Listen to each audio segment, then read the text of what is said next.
Ahí tenían las imágenes de Venezuela. Está con nosotros José Hernández, analista político, subdirector del periódico El Venezolano. Estábamos viendo esas imágenes, ¿no?, de escasez, de protesta dentro de su país. Y le damos a mí las buenas noches ahora vía Skype. Nos acompaña desde Caracas, Venezuela, Diego Arria, ex embajador de Venezuela ante Naciones Unidas y ex gobernador del estado de Caracas. ¿Qué tal? ¿Cómo está, embajador? Buenas noches. Buenas noches, muchas gracias. Saludos a los dos. Gracias, embajador. Gracias por estar con nosotros. Estaba leyendo una entrevista que la que usted participó recientemente en la Asociación de Periodistas Venezolanos en el Extranjero, conocido por sus siglas de APEVEX, y hizo una serie de declaraciones que me gustaría conversar con usted y le pido por favor que participe. Ha dicho que ha llegado la hora de resistir. Cuando dice resistir, ¿cuál es el mensaje? ¿A qué se refiere específicamente? Lo opuesto a acomodarse o a resignarse. Yo decía que el momento es de resignación, que es una elección que la sociedad hace, que queda resignarse a perder sus libertades, sus derechos y su futuro. Eso es una opción. O la otra es resistir. Y yo explicaba que resistir no es simplemente, no es tirar piedra. Resistir hay muchas maneras. Y explicaba una de ellas, por ejemplo, como es desconocer, decirle a la banca internacional que nosotros desconoceríamos todos estos préstamos, compras de bonos que están haciendo el día que recuperemos la legitimidad y la legalidad en Venezuela. Y hay muchas otras. Yo decía que no conozco ninguna sociedad que oprimida como la nuestra salga de esto quedándose en la casa. Usted hace además un paralelismo, y usted lo conoció muy bien todo esto, con el fin de las dictaduras, de lo que es la parte del fin de la Guerra Fría, de las dictaduras marxistas o los países del este. ¿Cuál es ese paralelismo con el caso de Venezuela actual? Claro, yo lo hacía porque yo participé y vi muy de cerca el tema de Yugoslavia, luego vi el de Ucrania, pero más cerca a nosotros hay un caso, como es el caso del Perú, donde la gente manifestó y al final vino el colapso de Fujimori. Yo lo que he tratado de decirle a mis amigos en Venezuela es que todas las gestiones internacionales, todas esas actividades son muy importantes, pero si paralelamente no se hace sentir, porque tiene que haber un convencimiento, como lo tengo yo, de que realmente ganamos las elecciones y de que realmente nos la robaron. Si eso es así, entonces hay que hacer sentir la fuerza de una mayoría. No es que el país esté dividido en dos espacios, no. Nosotros somos 2/3 partes de ese espacio. Aquí se está hablando de que son grupos casi iguales. No, eso significaría que no ganamos las elecciones. Entonces hay que hacer sentir lo que significa ser por lo menos el 60 o el 70% del país hoy en día está en contra del régimen que se ha instalado de una manera ilegítima. José, ¿cuál es su lectura? Vimos imágenes de abucheos en Brasil durante la visita de Maduro, y hay un hecho significativo además si tenemos en cuenta que estamos hablando de un ex canciller. Cuando llegó tarde a la cita con la presidenta Rousseff, estaba presuntamente con Lula da Silva. ¿Cómo usted interpreta esto? Bueno, todos los periódicos en Brasil, sobre todo el Folha y el Globo, hablan de una recepción fría de parte de Planalto, que es la sede del gobierno brasileño. Fue una recepción muy cálida de parte de Lula, porque hay una relación que Lula ha tratado de transformar en una asesoría. Pero ese no es el caso. El caso es que Venezuela es un país que tiene 16% de inflación reconocida por el Banco Central en lo que va del año, 5% en el último mes.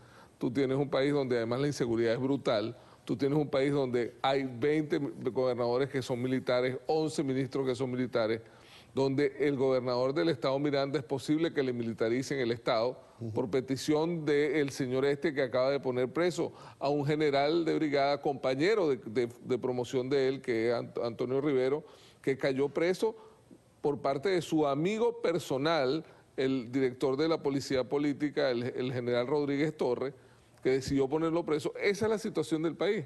Y esa era también en su momento el mensaje de campaña de Capriles. ¿Nosotros qué queríamos? ¿Qué queremos? Que el venezolano pueda dormir tranquilo, que el venezolano pueda comer, que el venezolano pueda tener la plata para comer lo que quiera comer. Y no esas imágenes de la gente comprando en el mercado como loca, y además los marcan con una cosa para que no puedan volver a comprar harina pan. O sea, hay cosas elementales de la vida del venezolano que han dejado de ocurrir con este gobierno. Sí, voy de nuevo con el embajador Arria. Usted dice también que esa auditoría desde su punto de vista nunca va a ocurrir, y lo explica de la siguiente forma. Dice que no va a ocurrir porque de esa forma se pondría al desnudo que durante mucho tiempo, no solamente ahora en esta última elección, sino anteriormente, durante el gobierno de Hugo Chávez, también pues hubo irregularidades. Efectivamente, yo digo que el 2004, y digo que aquí hay también que reconocer una complicidad de muchos de nuestros propios representantes que realmente nunca hicieron las auditorías, hacían a veces de visitas guiadas.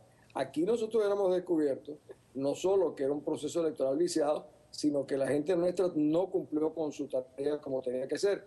Y yo digo algo más allí también, que lo que estamos pagando ahorita es el altísimo costo de un proceso de acomodamiento de muchos de los dirigentes políticos venezolanos durante tantos años, acomodándose y convirtiéndose en una especie de la oposición leal a un régimen que no es un gobierno, sino una pandilla civil y militar que se han apoderado del Estado venezolano para entregárselo al gobierno cubano.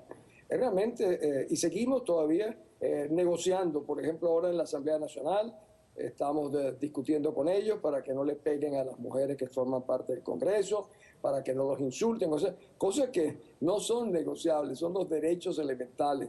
Si yo veo que después de 14 años acomodarnos, seguimos más o menos en la misma vía. Embajador, usted menciona ahora el régimen de los hermanos Castro, pero también dice que le han entregado el país al crimen organizado, menciona el narcotráfico y también habla de Rusia. Venezuela se ha convertido en uno de los centros más importantes del mundo de tráfico de drogas, de armas, de lavado de dinero. Últimamente, por ejemplo, las Naciones Unidas en su informe dice que el 60% de la cocaína que va a Europa pasa por Venezuela, cerca del 10% que llega a los Estados Unidos. En Venezuela hacen vida, como dicen acá, mafias de distintas nacionalidades, mexicana, bielorrusa, hasta norteamericana, de todo género, que han convertido Venezuela no solamente en un sitio de paso, sino en un sitio de operación de la mayor importancia. Y esto tiene consecuencias no solo para nuestro país, tiene consecuencias para la región y para más allá de la región, e implica una complicidad, sobre todo de altos oficiales militares y policiales que están vinculados a este tráfico. Esto no se podría hacer sin elementos de la Fuerza Armada. De hecho, hay 7 de ellos indiciados por tráfico de droga o cooperación con narcotraficantes por el Departamento de Tesoro de los Estados Unidos. José, su reacción a lo que está diciendo el embajador Arria. Mire, yo creo que en relación con la oposición o lo que sea, hemos llegado a un punto muy importante de donde hemos logrado una unidad, que es una unidad que hay que destacar, y esa unidad está reclamando lo que se tiene que reclamar en la elección, que es que la ganamos, y es verdad, es muy difícil que la auditoría se haga porque van a comprobar cosas que no debieron haber comprobado, y es verdad que el Tribunal Supremo de Justicia no va a ser favorable a nosotros, pero yo creo que hay que destacar esa unidad de los venezolanos y de las fuerzas opositoras, de lo que es la unidad democrática, que fue con una tarjeta única y que ganamos esta elección y que lo estamos reclamando. Más allá de eso, que Venezuela sea un país de narcotráfico, hay montones de casos. El asesinato de la encargada de negocios en un país africano que nunca se ha develado qué pasó o no pasó ahí.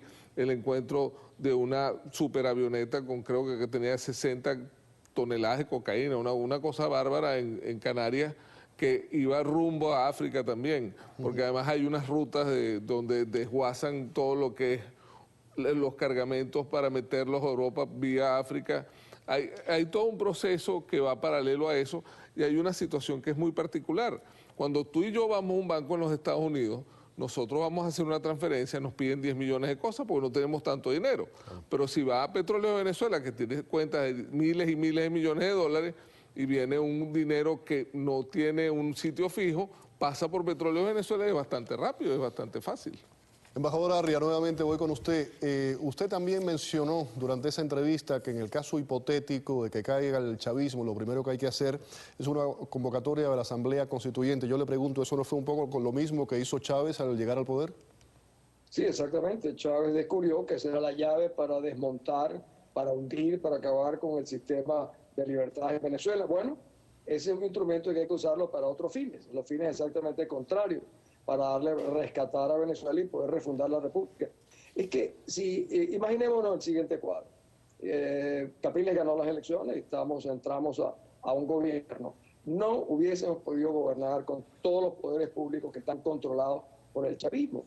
El Tribunal Supremo de Justicia, la Contraloría, la Fiscalía, el Consejo Electoral y la cúpula militar. O sea, gobernar sin refundar y rescatar los poderes públicos en Venezuela es seguir viviendo en negación. Por eso una de las pocas posibilidades que habría es una constituyente, pero antes que eso hay que dar una batalla mucho más fuerte. La batalla es reclamar el derecho. En Venezuela yo he dicho que no es suficiente triunfar, como triunfó la candidatura de Capriles. No es suficiente para ganar. En este momento, para mí, la prioridad está en que se reconozca que nosotros ganamos esas elecciones y, por último, que se haga otra elección, aunque lo lógico sería que se reconociera. El Tribunal Supremo de Justicia fallará, sin la menor duda, si es que admite el recurso, fallará en contra nuestro. Para eso están perfectamente controlados y arreglados para esos fines. O sea, esperar que de alguna manera los poderes de Venezuela van a ayudar a recuperar las libertades es absolutamente vivir en la negación de la realidad. Embajador Arria, un placer que haya estado con nosotros en el programa y también le agradezco gracias, mucho José Hernández, analista político, periodista que haya estado con nosotros hoy aquí en el programa. Vamos a la pausa, al regreso le vamos a contar el más cubano de los deportes, la cancha, frontenis cubano, como usted lo quiera llamar. Y ahora voy a dejarlos con el espectáculo de las orcas persiguiendo las embarcaciones de paso en las aguas de Baja California.